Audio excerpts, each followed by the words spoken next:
सिंधु नदी का जो उद्गम है वो होता है मानसरोवर झील से। मानसरोवर झील तिब्बत चाइना में। ये सिंधु नदी यहाँ से प्रवाहित होती हुई अपने भारत से पाकिस्तान में जाती है और पाकिस्तान के अंदर अरब सागर के अंदर विलीन हो जाती है। तो सिंधु नदी कहाँ पर विलीन होती है? अरब सागर के अंदर। कहाँ से? मानसरोवर झील से इसका उद्गम होता है। सिंधु की एक सहायक नदी है जिसका नाम है श्योक नदी। कौन सी नदी है? श्योक नदी। ये जो श्योक नदी है, ये श्योक नदी सिंधु नदी के अंदर मिलती है और काराकोरम जो पर्वत है और लद्दाख जो पर्वत है इसके बीच में कौन सी नदी बहती है? श्योक नदी बहती है। काराकोरम और लद्दाख के बीच में श्योक नदी बहती है। श्योक नदी काराकोरम और लद्दाख के बीच में सिंधु नदी मिलती है। मानसरोवर झील से इसका उद्गम होता है और ये भारत के अंदर लद्दाख से होते हुए अरब सागर के अंदर विलीन हो जाती है। सिंधु की जो मुख्य सहायक नदी है उस सहायक नदी का नाम है चिनाब नदी। चिनाब नदी का जो उद्गम होता है वो बाडालाचला दर्रा से होता है। बाडालाचला दर्रा से चिनाब नदी का उद्गम होता है और ये जो चिनाब नदी है इसके ऊपर डुलहस्ती परियोजना है, बगलिहाल परियोजना है, सलाल परियोजना है और इन परियोजनाओं के बाद में ये मिठान पोर्ट पाकिस्तान के अंदर ये सिंधु नदी के अंदर मिल जाती है। तो चिनाब नदी का जो उद्गम है वो बाडालाचला दर्रा से होता है। दुलहस्ती परियोजना चिनाब नदी पर, बगलिहाल परियोजना चिनाब नदी पर, सलाल परियोजना चिनाब नदी के ऊपर बनी हुई है। इस चिनाब की जो सहायक नदियां हैं उनमें झेलम नदी है जिसका उद्गम वेरिनाग झील से होता है और तुलबुल परियोजना झेलम नदी पर, उरी परियोजना झेलम नदी पर और झेलम नदी पर ही श्रीनगर जम्मू और कश्मीर की राजधानी बनी हुई है। तो श्रीनगर झेलम नदी पर, तुलबुल परियोजना झेलम नदी पर, उरी परियोजना झेलम नदी पर और एक झेलम नदी चिनाब की क्या हो गई? सहायक नदी हो गई। तो चिनाब की सहायक नदी है झेलम और चिनाब सिंधु नदी की सहायक नदी है। चिनाब की एक और सहायक नदी है जो रोहतांग दर्रे से इसका उद्गम होता है।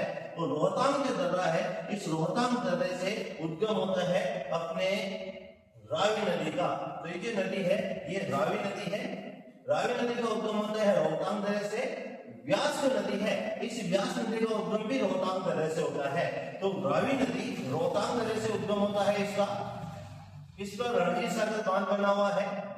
लाहौर पाकिस्तान का जो शहर है वो रावी नदी के तट पर, हड़प्पा सभ्यता भी रावी नदी के तट पर डेवलप हुई और ये चिनाब की क्या है? सहायक नदी। तो जो रावी नदी है इस रावी नदी पर रणजीत सागर बांध है। लाहौर पाकिस्तान का शहर रावी नदी के तट पर और रावी नदी के तट पर ही हड़प्पा जो शहर है वो विकसित हुआ है। रोहतांग दर्रे से सतलज की जो सहायक नदी है उसका नाम है व्यास। सतलज नदी राक्षस ताल से इसका उद्गम होता है और राक्षस ताल से ये नदी बहते हुए बागड़ा बांध जो हिमाचल प्रदेश में है, बागड़ा बांध ये सतलज नदी पर, नांगल बांध जो एक पिकअप बांध है वो पंजाब में है और ये भी सतलज नदी पर है। और जो इसकी सहायक नदी है रावी नदी, ये रावी नदी का उद्गम रोहतांग दर्रे से होता है और ये रावी नदी है ये पोंग बांध रावी नदी के ऊपर बना हुआ है और ये रावी नदी हरिके बेराज नामक स्थान के ऊपर रावी नदी सतलज रावी जो है वो रोहतांग दर्रे से और व्यास भी रोहतांग दर्रे से। तो जो व्यास नदी है वो हरिके बेराज में सतलज और व्यास का क्या है? संगम है। यहाँ पर सतलज और व्यास का संगम और यहीं से इंदिरा गांधी नहर परियोजना निकाली गई है। इस तरह से अगर ये जो सतलज नदी है वो सतलज नदी भी, सतलज नदी बागड़ा, नांगल बांध, हरिके बेराज और यहाँ से किसमें मिलती है? चिनाब नदी के अंदर रोहतांग दर्रे से जो व्यास नदी है वो व्यास नदी पोंग बांध बनाती है और व्यास नदी भी हरिके बेराज में सतलज में मिलती है। तो व्यास सतलज की सहायक नदी, सतलज चिनाब की सहायक नदी और चिनाब सिंधु नदी की सहायक नदी है। सिंधु नदी के ऊपर पाकिस्तान के अंदर मोहनजोदड़ो, पाकिस्तान में जो शहर है मोहनजोदड़ो, ये हड़प्पा और मोहनजोदड़ो जो दो जुड़वा राजधानी है सिंधु घाटी की उस वो सिंधु नदी पर, कोटदीजी सिंधु नदी पर, चन्मोदड़ो सिंधु नदी के ऊपर बने हुए सभ्यता स्थल है।